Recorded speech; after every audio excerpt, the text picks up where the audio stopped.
I've always felt like I'm invisible in my own house. It's like I'm just there. My dad is so focused on my grades, on my future, that I'm convinced he forgot what it's like to just be a kid. And then there's her, my stepmom. She never cared much about me, but I wasn't stupid. I saw how she treated her kids like they could do no wrong. I wasn't like them. I was just the stepkid, the one who had to prove I was worthy of a place in this house. Alex, my dad would always say, his voice stern but calm, focus on your homework. You'll thank me later when you have a good job. I hated it. I hated how he'd never say anything else. Not a single, how was your day? Or are you happy? Just grades. Always grades. No matter how hard I worked, it was never enough. My father couldn't see past his obsession with success. It was like nothing else mattered. And then there was my stepmom.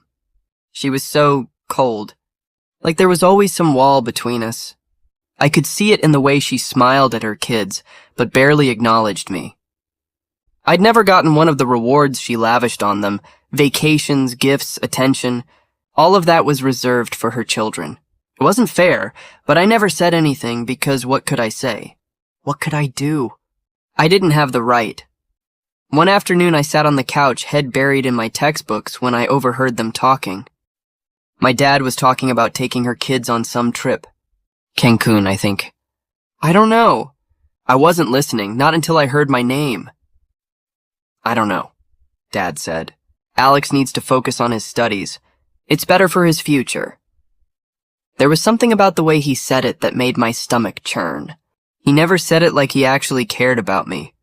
It was always about what I could do for him, what I could do for us. I wasn't a person. I was a project. I wasn't enough, not in their eyes. I stormed out of the living room, slamming the door behind me. I couldn't stand it anymore. It was all too much. Hey, what's up with you? Mike asked when I got to school the next day. He was my only friend, and he could always tell when something was off. I ran my hands through my hair, sighing. It's just the same thing every day, Mike. My dad wants me to be this perfect student. Like, that's all I'm supposed to be. And my stepmom? She doesn't even care about me. She's always focused on her own kids. Mike leaned back in his chair, looking at me with those sharp eyes of his. Sounds like they're using you, man. Like you're some kind of tool to them. I nodded, the truth of it stinging. That's exactly how I feel. I'm not their kid, not really. I'm just this thing they have to deal with. He chuckled, but it wasn't a nice laugh. That sucks, dude. You're more than that, though. Don't let them make you feel like shit. But that's all they ever did. Made me feel small, unimportant, like I didn't matter. I looked at Mike, trying to keep the anger from showing. I don't know what to do anymore. I feel like I'm just stuck in this life where nothing changes, nothing ever gets better. Like I'll always be that stepkid, the one who's never good enough. Mike raised an eyebrow, clearly unsure of what to say. You can't keep letting them do this to you. You have to fight back, Alex. I didn't know how to fight back, not yet. But I would figure it out. Something had to change. I couldn't live like this anymore, always being overlooked. The dream of being seen, being important, it was something I was starting to want more than anything else, and I wasn't going to let anyone stand in my way.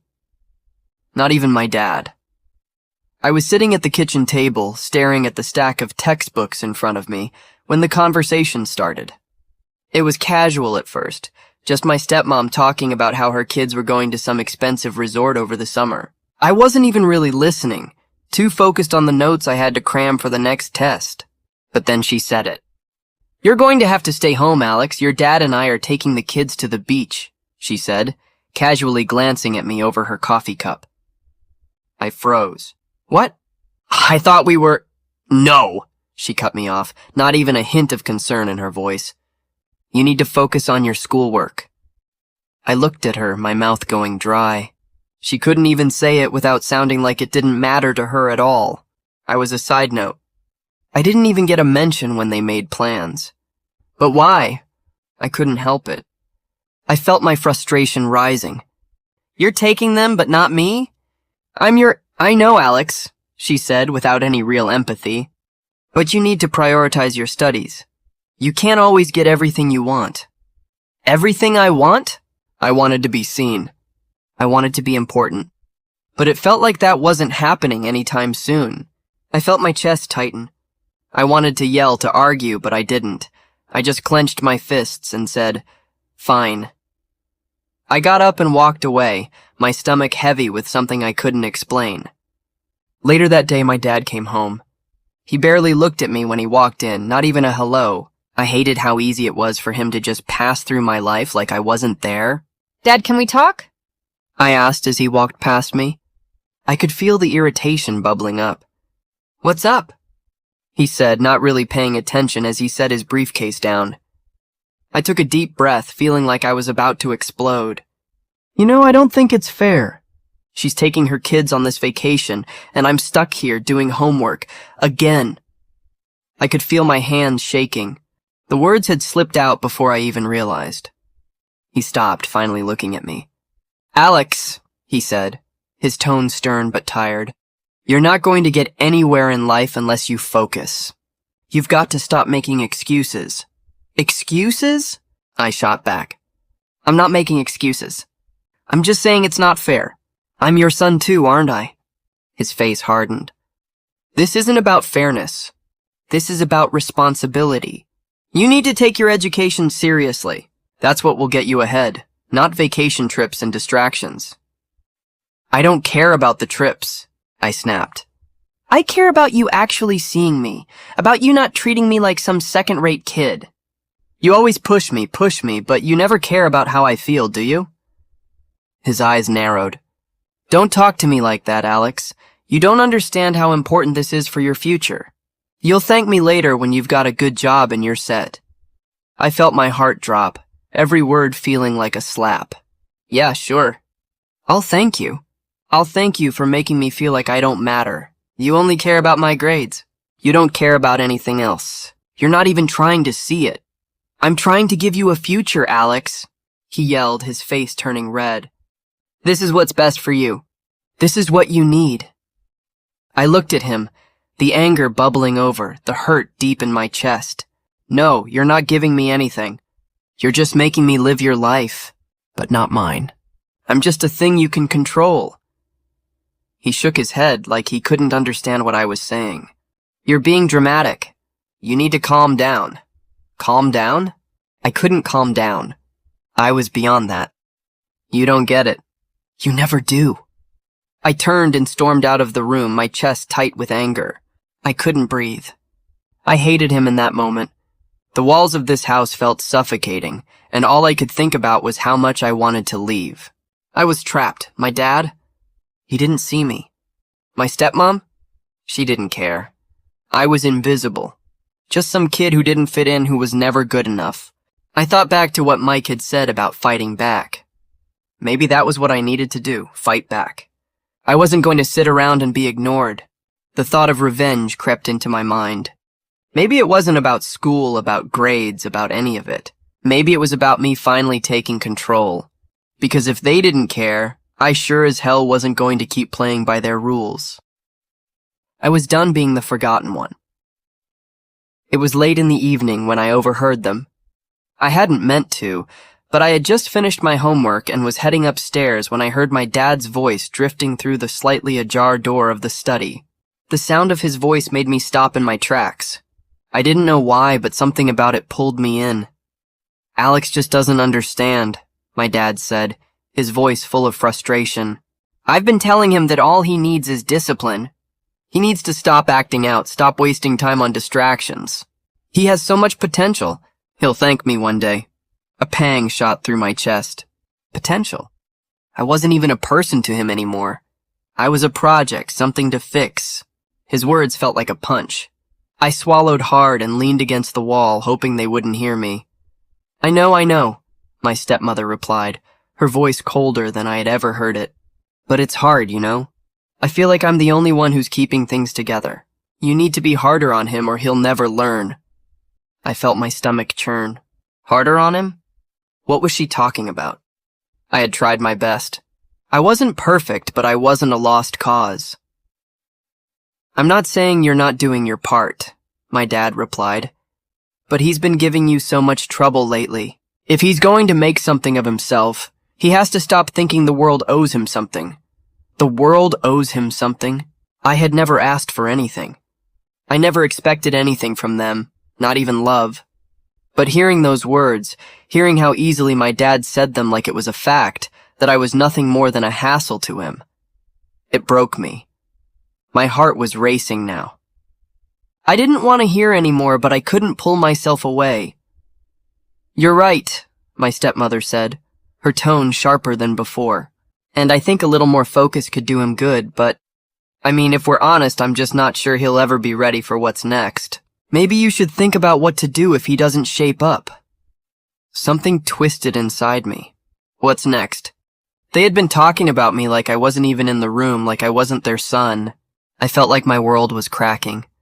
I couldn't breathe. My dad was choosing her over me, over his own son.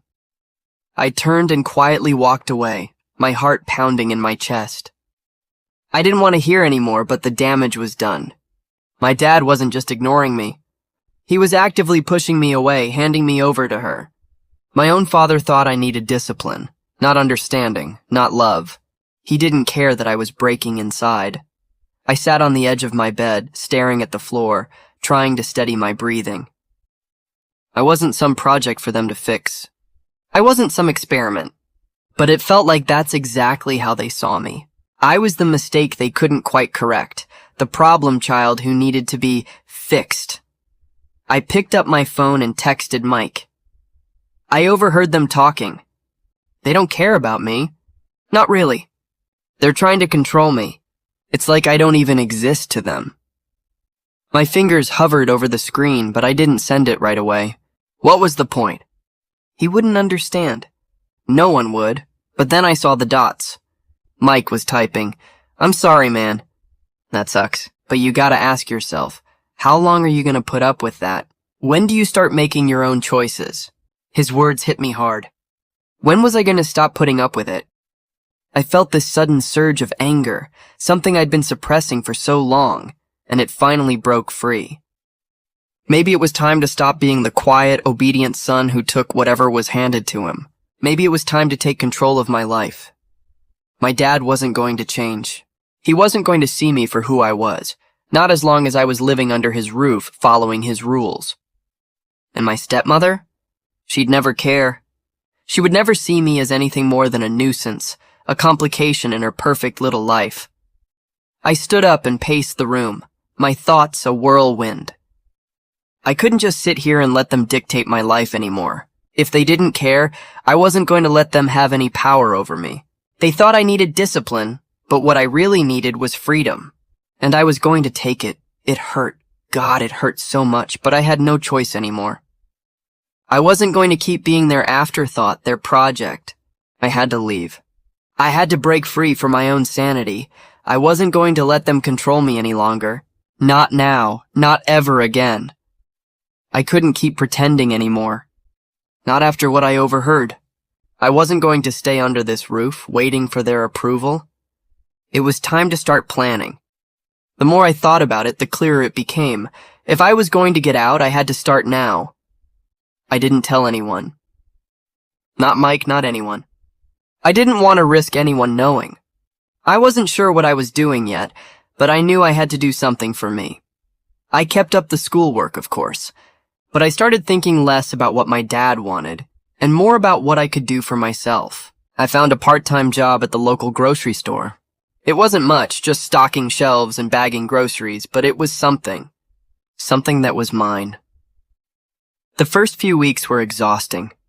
I'd wake up early, go to school, and then head straight to the store for a few hours. I didn't get much sleep, but the more I worked, the more I realized this was what freedom felt like. Every dollar I earned felt like a step away from them, from the life they were trying to force on me. It was late one night when I finally said something to my dad. I had just gotten home from work, my body aching from standing all day.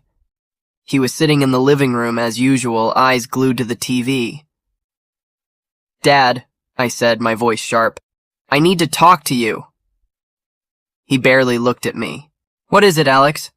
"I've been working at the store." I kept my voice steady, but inside my heart was pounding. I'm saving up money. He didn't seem surprised, just shrugged. Well, that's good. You should focus on saving. But don't forget to study, all right? I felt a rush of anger. He didn't even care. Not even a little. He wasn't even curious about what I was doing or why. I'm not doing this for you, I said, my voice shaking. I'm doing it for me. I'm not just some project for you to fix. You never cared about what I wanted, so I'm making my own choices now. His face hardened, and I could feel the distance between us growing. What's that supposed to mean? I'm not going to be stuck here forever, living for your approval, I shot back. I'm working and I'm getting out. You won't even notice when I'm gone. The silence stretched between us. He didn't say anything. He just turned his attention back to the TV, like he was pretending the conversation never happened. I felt my chest tighten, but it was a good kind of tightness. The kind that meant I was finally standing up for myself. The days after that conversation were strange. My dad didn't say much to me and I didn't care. We passed each other in the hallway like strangers. I didn't need him to acknowledge me anymore. Mike was the only one who seemed to notice the change. He saw the way I was working harder, the way I was becoming more focused. He knew I was planning something, but he never pushed me to talk about it. He respected the silence. One afternoon after work, he asked me how things were going. I was so tired, but I couldn't hide my smile. It's not much yet, but I'm getting there. Little by little. Good for you, man. Keep it up. You deserve better than what you've been given, he said, giving me that look of support. I nodded. I don't know how much longer I can stay here, though. It's just getting worse. My dad? He's not even trying to connect with me anymore. Mike leaned against the wall, his arms crossed. Sounds like you're already out, just not physically. If you want to leave, you can. You've got the tools now. The words hit me like a punch. I had the tools now. It was up to me to use them. That night as I lay in bed, I thought about the future. I thought about leaving, about starting over somewhere where no one knew me as the disappointment, where no one could tell me what to do anymore. It was a terrifying thought, but also the most freeing thing I'd ever felt. I wasn't ready yet. But I would be soon.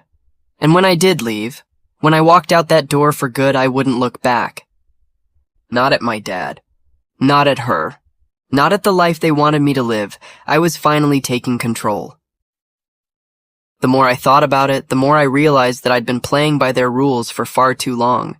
My dad's obsession with my grades, my stepmom's control over everything I did, no more. I wasn't going to play the obedient, invisible kid anymore. If they didn't care, why should I? One evening, after another long day of work and pretending everything was fine, my dad came home. He didn't even look at me as he tossed his keys on the counter. I just sat there pretending to do my homework, but in reality, I was already thinking about how I could get back at them. You're still not done with that? He asked, glancing at the pile of textbooks on the table. His voice was that familiar mix of disappointment and disinterest. Focus, Alex, you're falling behind. I didn't even look up. I'll get to it, I muttered, not really caring. You better. I'm not gonna let you throw your future away. Throw my future away? I couldn't hold it in anymore. I shot up from my chair, slamming my hand on the table. You don't care about my future. You care about control. You've been trying to force me into some mold for years, but I'm not doing it anymore. His eyes widened, but he said nothing, too stunned to react. I didn't care. I wasn't going to let him push me around anymore. I left the room before he could respond, my mind racing. I was done with this. I didn't care about the grades anymore. I wasn't going to let him keep acting like I owed him anything. The next day, I focused even less on schoolwork. I skipped study sessions, spending my time researching ways to get out. I ignored the calls and texts from my dad, telling me to get it together. Let him think I was falling apart. I wasn't, but there was more. My stepmom. She had always been the worst of them. Always manipulating, always controlling. I'd been playing along with her for so long, pretending to be the obedient stepson, doing what she wanted. But not anymore. I started doing little things to mess with her plans. If she asked me to clean the garage, I'd leave it halfway done. If she wanted me to be home at a certain time, I'd show up later, just enough to annoy her. Every time I did something she asked, I'd find a way to turn it back on her. And then one night, I snapped. She was sitting at the kitchen table, her cold eyes glued to some magazine as usual. I walked in, not even trying to hide the anger I felt. "You never cared about me, did you?" I said, my voice shaking with rage. Her eyes flicked up to meet mine, surprised, but she didn't say anything. She just raised an eyebrow, waiting for me to explain. "You've never cared," I continued, my voice growing louder. "You never even tried to make me feel like I mattered. You only care about your perfect little family and making sure I stay in line. You think I don't see it, but I do. I know what you've been doing, what you've been saying about me." She leaned back in her chair, calm, like I was just some nuisance she had to deal with. "What are you talking about, Alex?" "You're the reason I'm miserable," I snapped. "You've always made sure I was second to your kids, that I was nothing. And you still think I don't know. You think I don't see how you manipulate everything. You've been controlling me my entire life, and I'm done with it." I took a step closer, my heart pounding in my chest. "I'm not your puppet, and I'm not going to be your little project anymore." Her expression shifted for a moment. Just a flash of something, shock, maybe fear, but it was gone as quickly as it came. "You don't know what you're talking about." "No, I do. I know exactly what I'm talking about." I leaned in closer, voice low. "And I'm not going to play along with your games anymore. You think I'll always be here doing what you want? Think again. I'm taking control of my life. I'm getting out, and there's nothing you can do to stop me." I stood there, waiting for her to say something, anything. But she didn't. She just stared at me, her face unreadable. "I'm done," I said quietly. "With you. With all of this." I turned and walked out, not looking back. The door slammed behind me, and I felt something shift inside me. For the first time in years, I felt free. I wasn't their pawn anymore. I wasn't going to be controlled. I had started the process of taking back my life. The road ahead was long, and I didn't know where it would lead, but I knew one thing. I wasn't going to let anyone control me again. Not my dad. Not my stepmom. Not anyone. I could feel the shift in the air.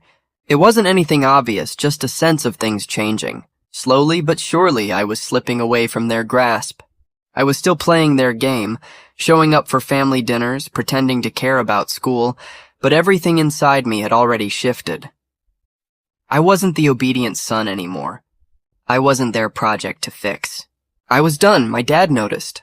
I could see it in the way he looked at me now, the small frown that tugged at his lips whenever I didn't do exactly what he expected. But he didn't say anything. He didn't ask why I was acting differently, why I wasn't as eager to please anymore. I think in some way he was afraid to know the truth. He kept pushing me, though. "You're falling behind in your studies, Alex," he would say, like that was the only thing that mattered. "Focus, it's the only way you'll get ahead." I didn't answer him anymore. I just nodded, went through the motions. One night, my stepmom decided to throw a family dinner to celebrate her kids' accomplishments. I wasn't even invited at first, but then she mentioned it like an afterthought. "Oh, and Alex, you're expected to be there too. Don't forget, I didn't even want to go." But I did. I showed up, mostly because it was expected. I walked into the kitchen, where my dad and stepmom were already talking about their plans for her kids' next vacation. It was like I wasn't even there. The dinner was as uncomfortable as I expected. My dad and stepmom beamed as they praised her children for their latest achievements. They sat at the center of attention, talking about their future, their plans, while I was off to the side, barely acknowledged. I felt like a ghost in my own home. "So, Alex," my dad said, glancing at me once during dinner, "how's school going? Are you making progress?" "Fine," I said flatly, pushing my food around on my plate. "Same as always." My stepmom gave me one of her fake smiles. "You really should work harder, Alex. Your father is right. You're so close, you just need to apply yourself." I didn't even respond. They didn't get it. They wouldn't get it. They didn't care about me as a person. They just cared about the product I was supposed to become. They saw me as an investment, something to mold into their idea of success, but I wasn't that anymore. As the evening wore on, I sat there, listening to them chatter about everything they wanted, everything they had planned. But I realized something. I didn't have to play by their rules anymore. I didn't have to sit at their table, act like their obedient child, and follow their instructions. I could leave. I could walk away and never look back. It was a strange thought, but it felt like a weight lifting off my chest. For the first time in a long while, I saw the door. I could take control of my life. I didn't need their approval. I didn't need anything from them. When dinner ended, I didn't say much. I excused myself early and went to my room. My dad didn't even notice. He was too busy basking in the glow of his perfect family. My stepmom didn't care either. She was already thinking about what her next move was going to be. But me? I was planning. Quietly, steadily, I knew I had to be careful. I had to take small steps. It was too soon to just up and leave without a plan, but I had already started saving.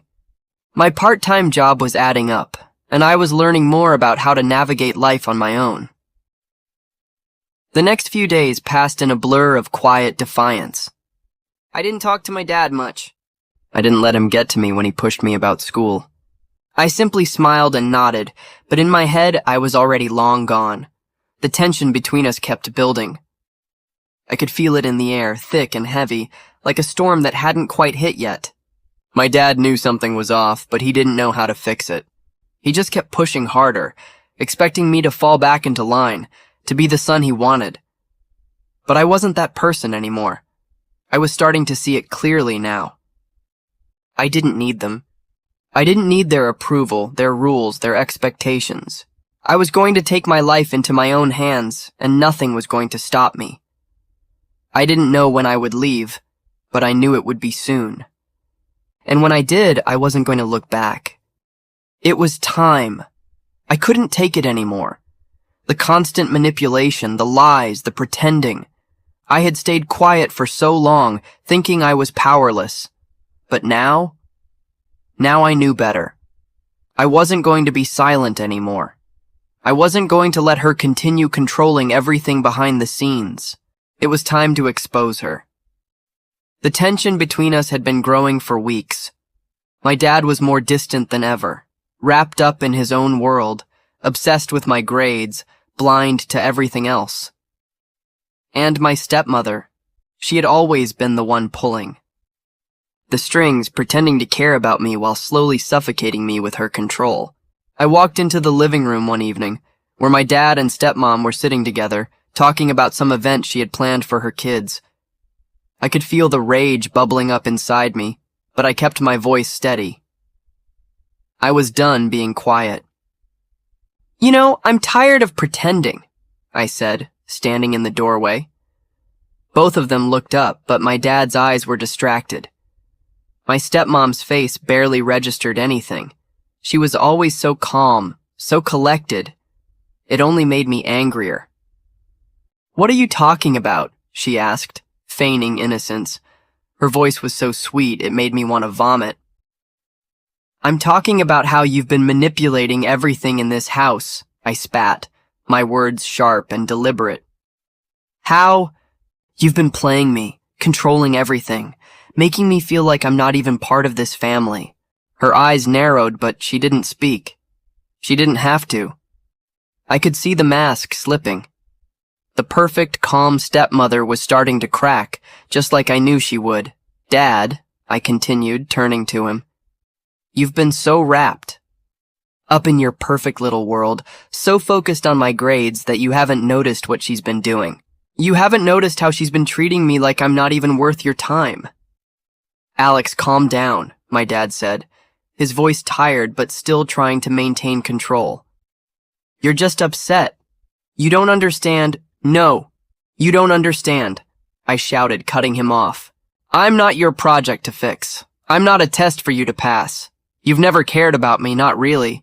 You only care about what I can do for you. And she," I pointed at my stepmom, She's been pulling the strings the whole time, making sure I don't matter. My stepmom stood up, her face twisted with fury now, but I wasn't afraid anymore. I was done being scared of her. "You need to stop, Alex," she said, her voice low and dangerous.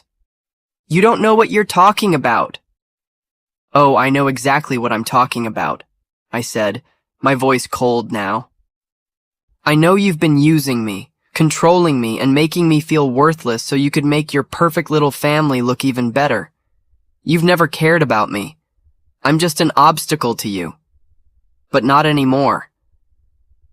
"Enough," my dad said, standing up now. "This is ridiculous. You're being dramatic, Alex. Your stepmother has done nothing but try to help you." "Help me?" I laughed bitterly. "She's been holding me down, making sure I never get what I need, and you've been too blind to see it." I could see the doubt in my dad's eyes now, but it wasn't enough. It was too late. I had already made up my mind. I wasn't going to stay in this house for one more minute, pretending everything was fine. I wasn't going to let them keep treating me like I was nothing.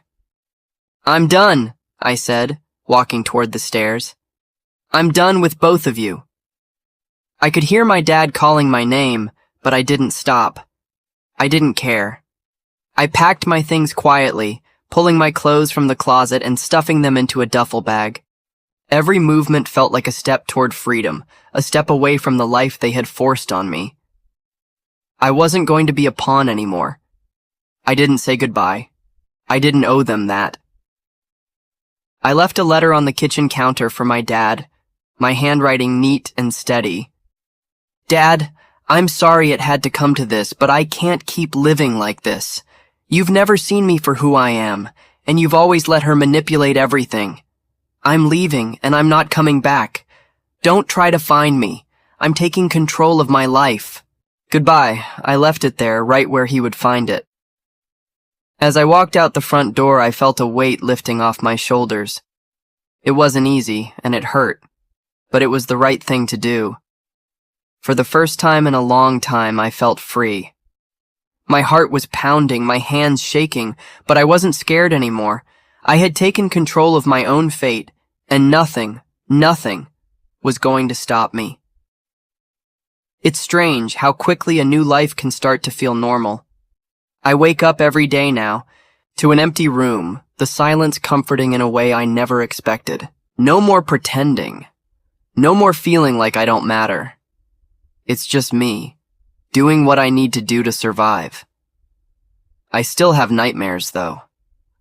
Sometimes I wake up in the middle of the night, the weight of everything pressing down on me. My dad's disappointment, my stepmom's coldness, it all comes rushing back. But in the morning, I push it down. I get up, I go to work, I go to class. And slowly, it gets easier. I'd been working at the local coffee shop for a few months now. The pay wasn't great, but it was enough to keep me afloat, and it gave me something to do. I still went to school during the day, but at night, I found peace in the steady rhythm of making coffee for strangers. I didn't have to think. I didn't have to pretend. It was just me and the grind. "Can I get a large latte extra shot?" the regular customer asked, snapping me out of my thoughts. "Coming right up," I said, getting to work. I didn't mind the routine. It kept my mind busy. I didn't have to think about the past, not while I was moving. But the other night, I saw something that made my stomach churn. It was my dad. I hadn't seen him since I left. He walked into the coffee shop like it was any other day. He didn't see me at first, but I saw him. He looked tired. It was strange. He wasn't the same confident man I remembered. I wasn't sure what to do. I didn't want to confront him. Not yet. I made his coffee without saying a word. He paid, picked it up, and started to walk out. "Dad?" I called out before I even realized what I was doing. He froze, and for a moment, we just stood there, staring at each other. His eyes softened, and I could see the guilt there. It was like he'd aged years in the few months I'd been gone. "Alex," he said quietly, like he wasn't sure what else to say. I didn't want to feel sorry for him. I couldn't. Not after everything, but a part of me still wanted to. Still wanted him to be the father I thought he could be. The one who cared. "Why didn't you ever fight for me?" I asked, my voice thick with emotion I didn't want to feel. He looked at me, really looked at me for the first time in so long. "I thought I was doing what was best for you," he said. "I never meant to hurt you." "I know you didn't," I said, shaking my head. "But you never saw me, Dad. You never saw what I needed. You were so focused on the future that you couldn't see me in the present." He ran a hand through his hair, looking defeated. "I know. I was wrong. I see that now. But it's too late, isn't it?" I stared at him, the words caught in my throat. It was too late. And I hated myself for that, for wanting things to be different. "I can't come back, Dad," I said quietly. "I've had to figure out how to live without you. I can't keep pretending I'm the son you want me to be." He swallowed hard, his eyes flicking to the door as if he was trying to hold it together. "I'm sorry. I know I failed you. I thought if I pushed you, you'd get better. I thought I was helping." "Maybe," I said, "but I don't need help anymore. I don't need your approval. I'm not doing this for you. I'm doing it for me." For a moment, neither of us spoke. I could see the weight of my words settle on him, the realization that he couldn't change the past. He couldn't undo everything. "I've got to go," I said, turning away. "Take care of yourself, okay?" I didn't wait for him to reply. I just left. It hurt. It always hurt. But as I walked back to my apartment, I didn't feel the crushing weight of his expectations hanging over me. I didn't feel like I had to be anyone's version of perfect. I was just me, and that had to be enough. The rest of the evening went by like any other. I worked, I studied, I ate a microwave dinner, and I thought about my life. It was hard, and it wasn't perfect, but I had never felt more free. I had made my choice. I had taken control of my life. And in that quiet, simple truth, I found peace. I thought about my dad again, wondering if he would ever understand. But by then, it didn't matter. I had moved on. I had to. The past was behind me, and I couldn't change it. I wasn't sure where my future was going, but for the first time in a long time, I wasn't afraid. The price of freedom had been high, but it was worth it. I had taken my life back, and nothing could take that from me. I didn't expect to hear about her again. After everything that happened, I thought I was done. But life has a funny way of throwing things back in your face even years later. It was Mike who told me. "You heard about your stepmom, right?" he asked casually, as if it didn't matter to him. I looked up from my coffee, suddenly feeling the weight of those old memories. "What about her? She's falling apart, man. Her kids don't even talk to her anymore." "And your dad?" He paused, giving me a pointed look. "They're barely speaking." It took a second for the news to sink in. I hadn't seen her in years, and to be honest, I hadn't thought about her much either. But hearing that felt strange. I leaned back in my chair, trying to absorb it. "Yeah, well, what did you expect?" I said, my voice quieter than I wanted it to be. Mike shrugged. "Just thought you should know. It's like karma caught up with her." Karma. The word hit me harder than I thought it would. I wasn't angry anymore. I didn't care enough to feel anything more than a flicker of indifference. But there was something ironic about it, something that gnawed at me. I'd spent so much time wishing she'd get what was coming to her. And now that it was happening, I didn't feel any satisfaction. I just didn't care. It was almost like a relief, knowing that it wasn't on me to make her pay anymore. She was getting exactly what she deserved, but I didn't want to watch. I didn't respond to Mike right away. I just stared at my cup, my mind wandering. It had taken me years to get over the things she'd done to me, the ways she'd tried to tear me down. But now? It felt distant, like an old wound that had healed long ago. I wasn't the same person I was back then. You're not happy about it? Mike asked, sensing my hesitation. I don't know, I muttered. I guess I thought I'd feel different. He raised an eyebrow. You thought you'd feel what? Like it would feel good to see her life fall apart. I let out a breath, shaking my head. But it doesn't. It's just empty. She's not worth the energy. Mike was quiet for a moment.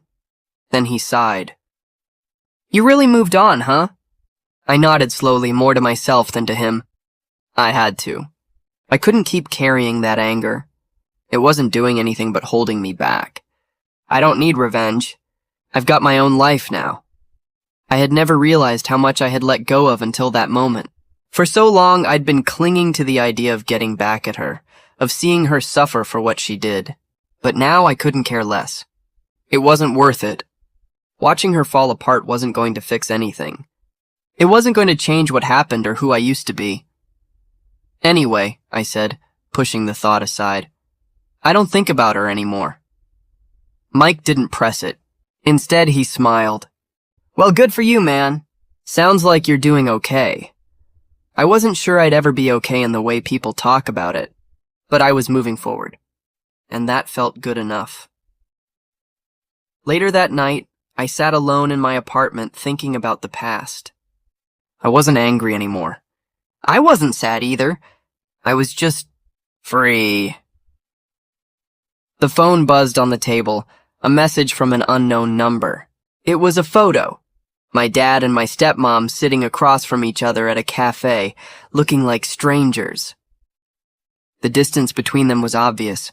My dad looked tired, worn out, and she was nothing like the woman I remembered. She looked small, defeated. I didn't feel anything seeing that photo, just a small, distant recognition of the people they had become. I didn't respond to the message. I didn't need to. I'd moved on. I had my own life now, and the past no longer had a hold on me. Whatever happened to her, whatever happened to my dad, it didn't matter anymore. What mattered now was me. And for the first time in a long time, I was okay with that. It's funny how life just moves forward, whether you're ready for it or not. I've been out on my own for a while now, and it's been hard, but it's been mine. I'm not the kid I used to be, waiting for someone to give me approval. I don't need it anymore. I was sitting at my desk tapping away on my laptop when Mike dropped by for a visit. He knocked once, then barged right in, as usual. Dude, you're killing it, Mike said, flopping down on my couch. I still can't believe how much you've grown. This place is like your own little empire. I smiled and leaned back in my chair, stretching. Empire, huh? It's just a small apartment and a part-time job, but yeah, I'm doing okay. He raised an eyebrow. Just okay? Man, you've got your shit together. You're not living paycheck to paycheck anymore. You've got friends, you're actually happy. That's huge. Yeah, I guess it is, I said, feeling the weight of his words sink in. I hadn't really thought about it that way. It felt like a lifetime ago when I was still stuck in that house, still pretending to be someone I wasn't. So, Mike continued, what's next for you? What's your big plan? I leaned back, crossing my arms. Honestly, I don't know. I've been taking things day by day. The job's fine.